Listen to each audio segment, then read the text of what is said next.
The poem of the man God. The Glorification.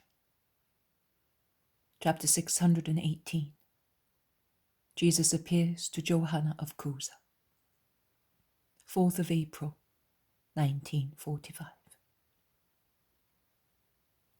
In a rich room where the light hardly filters from outside, Johanna is weeping, completely dejected on a seat near the low bed covered with magnificent covers. She is weeping with her arm resting on the edge, and her forehead on her arm, completely shaken by sobs that must break her breast. When, in the anguish of her tears, she raises her face for a moment to breathe, a large damp spot can be seen on the precious cover, while her face is literally flooded with tears. Then she rests it again on her arm, and once again one can see only her very white, thin neck, the mass of her brown hair, her very slender shoulders, and the top of her trunk. The rest is lost in the dim light, where her body disappears, enveloped in her dark violet dress. Without moving the curtains or opening the door, Jesus goes in, and without making any noise, he approaches her. He touches her hair lightly with his hand, and in a whisper he asks, "Why are you weeping, Johanna?" And Johanna, who must think that it is her angel who has asked her the question, and who does not see anything because she does not raise her head from the edge of the bed, with more desolate tears she expresses her torture.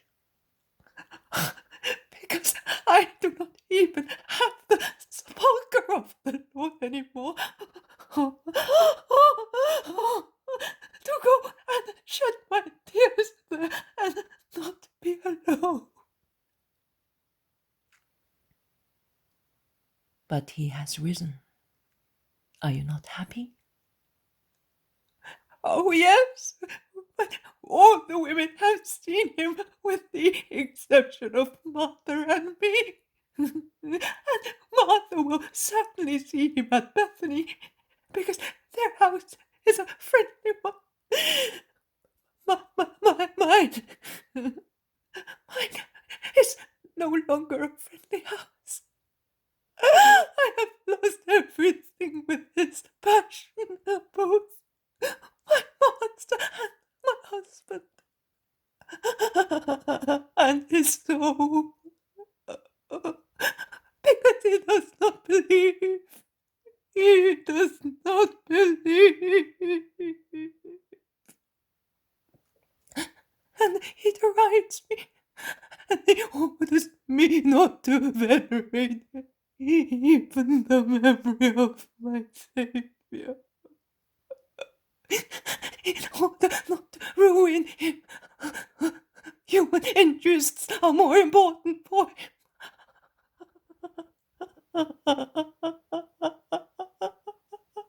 I do not know whether I should continue to love him or to be disgusted at him.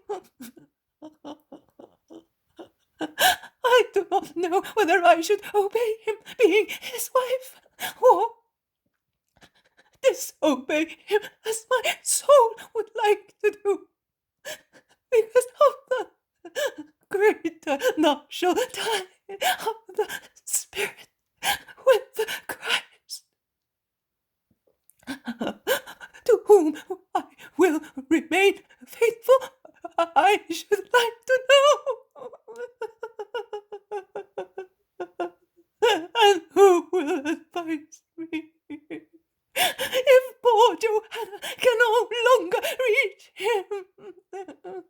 Oh, the passion is over for my Lord, but for me it began on a Friday and it lasts. Oh, I am so weak. and I have not got the strength to carry this cross. But if he helped you, would you carry it for his sake? Oh, yes, providing he helps me. He knows what it means to carry the cross by oneself. Oh, have mercy on my misfortune. Yes, I know what it is to carry the cross by oneself. That is why I have come, and I am beside you. Johanna, do you realize who is speaking to you? Is your house no longer friendly with the Christ? Why? If he, your earthly husband, is like a star, covered with the cloud of human miasmata, you are still Johanna of Jesus. The Master has not left you. Jesus never leaves the souls who have become his spiritual spouses. He is always the Master, the friend, the spouse. Also now that he has risen. Johanna, raise your head. Look at me. In this hour of a secret lesson, which is even sweeter than if I had appeared to you as I did to the other women disciples, I will tell you what your future behavior is to be. The same as that of many sisters of yours. Love your upset husband patiently and submissively. Increase your kindness all the more, as he fosters the bitterness of shadows of human interests. Be faithful for two, and be strong in your spiritual nuptial tie. How many women in the future will have to choose between the will of God and that of their husbands? But they will be great when, above love and maternity, they follow God. Your passion is beginning, yes, but you can see that every passion ends in a resurrection.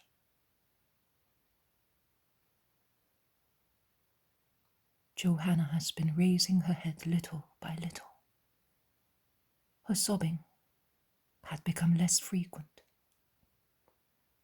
Now she looks and sees. She slides down on her knees, worshipping and whispering, "The Lord." Yes, the Lord.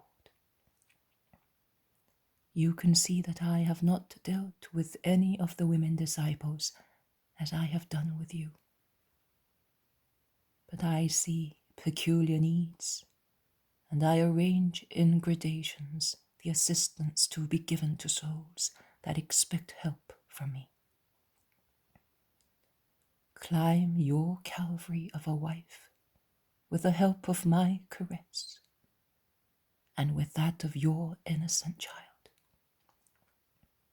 He has entered heaven with me, and he has given me his caress for you. I bless you, Johanna. Have faith. I saved you. You will save if you have faith.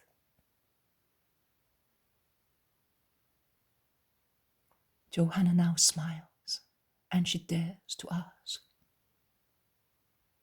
"Are you not going to the children?" I kissed them at dawn while they were still sleeping in their little beds, and they believed I was an angel of the Lord. I can kiss the innocent whenever I wish. But I did not wake them, not to upset them too much. Their souls keep the memory of my kiss. and in due time they will transmit it to their minds. Nothing is lost of what is mine. Always be a mother to them, and always be a daughter of my mother. Never be completely detached from her. With motherly gentleness, she will perpetuate what was our friendship, and take the children to her. She needs children to feel less deprived of her child. Chuza will not agree. Chuza will let you do. Will he repudiate me, Lord? It is the cry of a fresh torture. He is a dimmed star. Bring him back to light with your heroism of a wife and of a Christian. Goodbye. With the exception of my mother, do not mention this coming of mine to anybody else. Also, revelations are to be mentioned to those to whom and when it is fair to do so.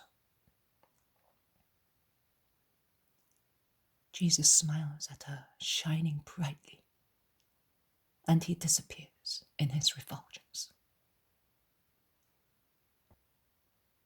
Johanna stands up, lost in reverie, torn between joy and sorrow, between the fear of having dreamt and the certainty of having seen.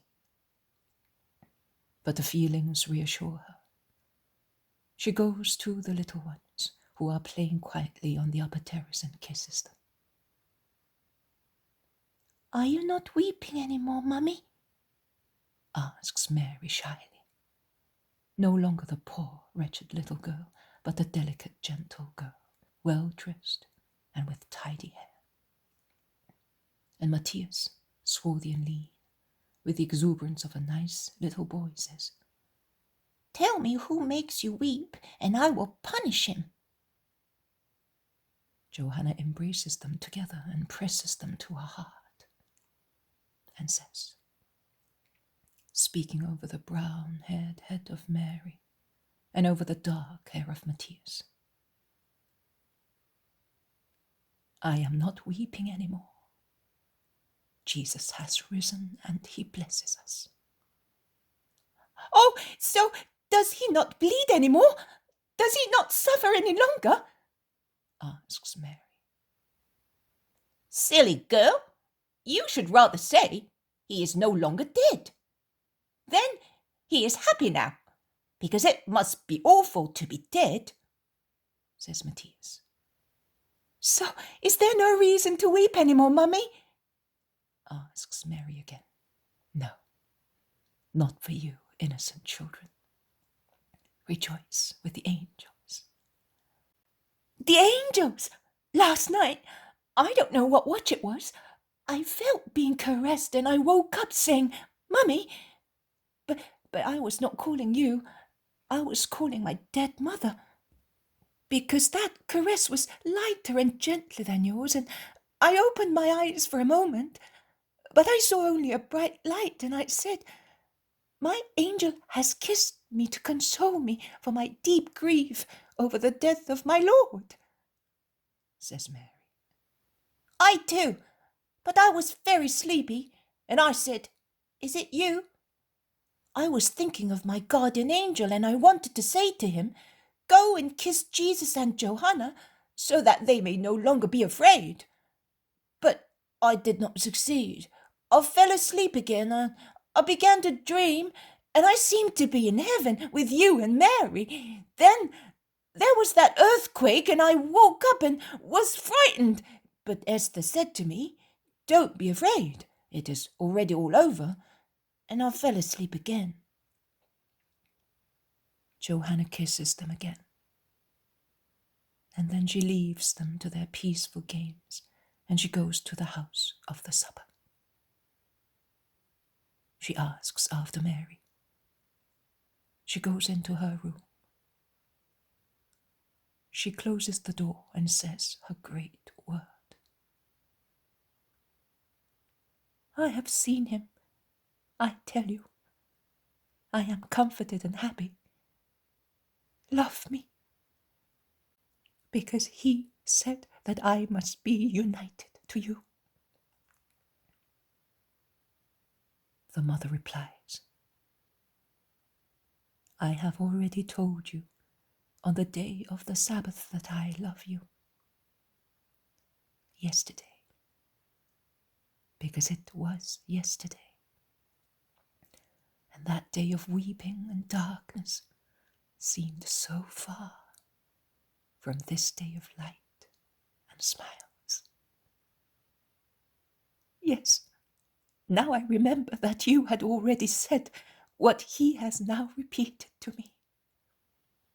You said we women will have to take action because we remained and the men ran away. The true giver of life is always the woman. Oh, mother, help me to give life to Chuza. He has abandoned faith. Johanna begins to weep again. Mary takes her in her arms. Love is stronger than faith. It is the most active virtue. With it, you will create a new soul for Chuza. Be not afraid, but I will help you.